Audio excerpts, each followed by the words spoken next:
Good morning বন্ধুরা, সবাই কেমন আছো? আশা করি সবাই ভালো আছো। সুলেখা ব্লগে সবাইকে জানাই স্বাগত। তো বন্ধুরা, প্লিজ সব ভিডিওগুলো দেখো, লাইক কমেন্ট শেয়ার করে দিও। যারা এখনও সাবস্ক্রাইব করোনি তারা করে দিও। আর এখানে দেখো, আমরা স্কুলে চলে এসে টিফিন খাচ্ছি, নিরামিষ আলুর দম আর মুড়ি।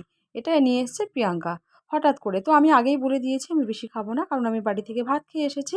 আর দেখো, এখানে পরিবেশন করছে সুপ্রিয়া আর পিঙ্কি। আর দেখো, এখানে পূজা এসেছে। পূজা আজকে নতুন নতুন বলতে আগে বসতো আমাদের সাথে, এখন গাড়িতে করে চলে যায়। আর কিছু খাবার দাবার হলে তখন আমরা ওকে ডেকে নিই, কারণ আমরা ওকে মিস করি সেই কারণে। তো দেখো, এখানে সবাই মিলে একসাথে খাওয়া হবে, ভীষণ মজা। এটা একটা আলাদা মজা, এখন আর এগুলো দেখা যায় না। এখন মিল, আনন্দ, হাসি আর কি সব কিছু যেন চলে যাচ্ছে দিনকে দিন।